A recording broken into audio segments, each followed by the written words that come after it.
キーストラップです。シンプルにかっこいいデザインだなっていうのと、こう両端がカラビナになっているので、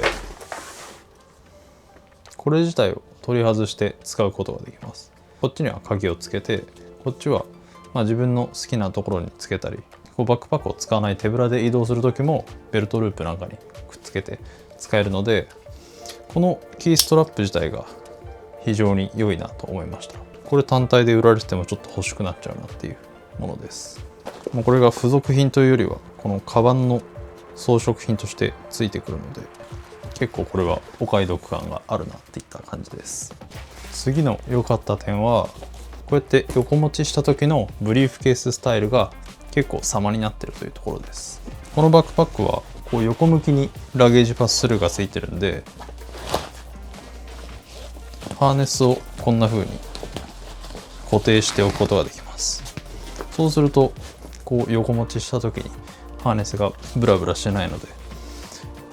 バシッと決まるのと、あとこのバックパック自体の形がかなり正方形に近いというか、あんまりバックパックっぽくないシルエットをしてるんで、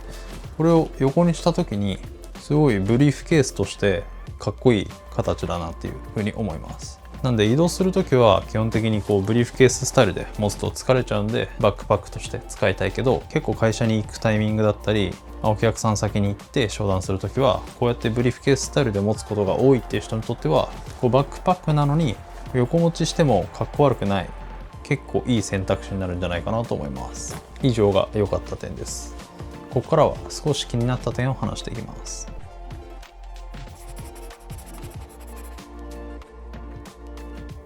まず最初の気になった点は、ここのポケットの部分がかなりタイトに作られているというところです。今このバッグには何も入れてない状態なんですが、このままだとそんなにタイトじゃないように見えます。しかしこのメインスペースではなく PC コンパートメントの方にこういった PC を収納したり、あとはここにタブレットポケットがあるのでタブレットを入れて、かつここにも小物ポケットがあるので、ここにバッテリーだったりイヤホンだったり AC アダプターなんかを入れてしまうと、もろもろ入れた状態でこの PC コンパートメントを閉めると、さっきよりもここがかなり膨れ上がってるのがわかると思います。ここはかなり膨れ上がってパンパンになっていますが、ここはさらにこの2階層のポケットになっているので、ここに物を入れてここに物を入れてってすると、ここ自体がすっごい膨らんでパツパツの状態になってしまいます。バックパックをレイヤーで見た時に、この部分のものが重なるレイヤーがかなり多いので、このポケットの数に対して素直に物を入れていってしまうと、ここの部分がどんどんパツパツになって、最後この視認性のいい伸縮性のあるポケットなので、すぐに取り出したいものをここに収納したいんですが、もういろいろこっちに入れておいてしまうと、ここはもうかなりきつくなってしまうので、さっと取り出すポケットとしては使いづらいような印象です。なんで使い方としてはポケットはたくさんあるんですが、あんまり全部のポケットに物を入れるというよりは、必要なものだけこの PC コンパートメントのポケットに入れて、大きめのものだったり厚めのものはここのメインスペースにポーチなんかを使って収納するのがいいんじゃないかなと思います。次に気になったのはこのシルエットですね。さっきブリーフケーススタイルだとかなり様になるって言ったんですが、反対にバックパックスタイルでこのカバンを背負うと、こんな感じで結構横長の四角っぽい感じのシルエットになってます。なのでこれは好みが分かれるとこだと思いますが、バックパックのスタイルとして縦長のシルエットが好きな人にとってはちょっと不格好なシルエットに見えるかなって感じです。例えばこのアルパカのメトロバックパックなんかはコンパクトなんですが縦長でスタイリッシュなデザインです。今回の東京テックパックと並べるとこんな感じ。こっちがかなり正方形っぽいことがわかると思います。ただこっちはブリーフケースとして使うことはできないので、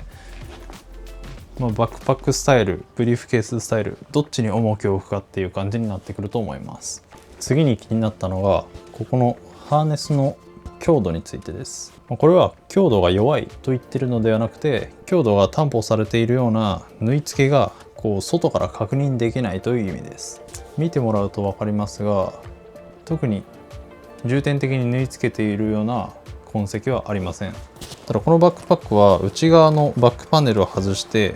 中の縫い方を確認したりできないので、もしかしたら内側でかなり補強されているかもしれません。このバックパックのハーネスの補強についてちょっと簡単に説明しておくと、例えばユニクロに売ってる結構安めのビジネスバックパックなんですが、この中を見るとここのハーネスの付け根の部分がこんな風にガーッと縫い付けられているのが分かります。この根元の部分がちゃんと縫い付けられていないと、重いものを収納した時にここに大きな負荷がかかってしまい外れてしまう原因になります。この東京テックパックは本体の重量も 1kg ぐらいありますが、中に物をたくさん収納するとかなり重い重量になると思います。その重量を支えるだけのこの強度が必ず必要になってくるので、多分大丈夫だとは思いますが、もしこれがあんまりちゃんと縫い付けられていない場合はすぐに破損してしまうリスクが高いです。これについては長期間使い込んでいかないとわからない部分なので、この動画の公開後このバックパックを長年使ってみて、この部分がちゃんと壊れずにキープできていますよっていう人は是非コメント欄に書いてくれると、今後このバックパックを購入する人の参考になるかもしれません。次の気になった点が、このサイドにボトルポケットがないというポイントです。サイドにはないと言いましたが、この中にこういうゴムのバンド式のポケットがあって、ここに一応ボトルは固定することができます。ただ外側にはボトルポケットがないので、さっと飲み物を取り出したり、あとは濡れた折りたたみ傘を簡易的に置いておいたりすることはできません。おそらくこのバックパックは見た目のミニマルさをかなり重視しているので、意図してボトルポケットをつけていないんだとは思いますが、実用面で考えると結構ボトルポケットがついていた方がスマホの一時的な置き場所だったり、あとは撮影なんかをする人はここに三脚なんかを挿しておくこともあると思うので、より拡張性の高い使い方をする上ではポケットがあった方が良かったかなと思います。最後の気になった点が、ここのサイドアクセスがタイトという点です。結構いろんなバックパックにありがちで、個人的にあんまり好きじゃないんですが、この仕様のサイドポケットはかなりマチが薄くて物が収納しづらいです。もう本当に小さくて薄い財布だったり、カードだったりパスポートなんかを収納しておくポケットとしては便利なんですが、ここの長さがそもそもそんなに長くないのと、深さもこの半分ぐらいまでで、これは僕の iPhone15 Pro Max ですが、スマホを横向きに収納しようとするとはみ出てしまうぐらいの深さになっています。こうやって斜めに入れれば入んないこともないですが、ただここは PC とこのバックパネルの間に位置しているので、この状態で背負ってしまうと背中に物が当たってしまってかなり不快です。なんでここに収納するものはこういうスマートフォンみたいな硬くてごついものを収納できなくて、薄いものだったり柔らかいものに限られてしまうので、さっと取り出したいスマートフォンだったりワイヤレスイヤホンのケースなんかをここに入れておくことはできません。このバックパックはこのサイドアクセス以外にクイックアクセスポケットっぽいところがないので、せめてここのポケットはもうちょっと広めにマッチがあるポケットだと良かったかなと思います。結論としては、このスタイルのルックを気にする人にとっては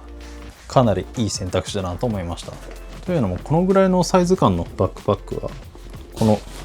アルパカのメトロパックとエイブルキャリーの 13day バッグをここに持ってきましたが、大体どれも横持ちスタイルはあんまり想定されていないんですよね。これだけの容量と、16インチまで入る PC コンパートメントを備えていながら、このスタイルでかなり様になっている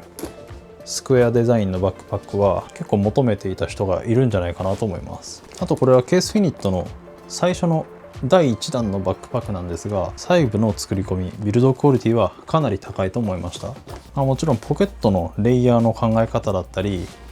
全体のシルエットに関しては課題もありますが、今後出てくるこれの第2弾のバックパックだったり、あとは別のシリーズ、ポーチやデイパックなんかも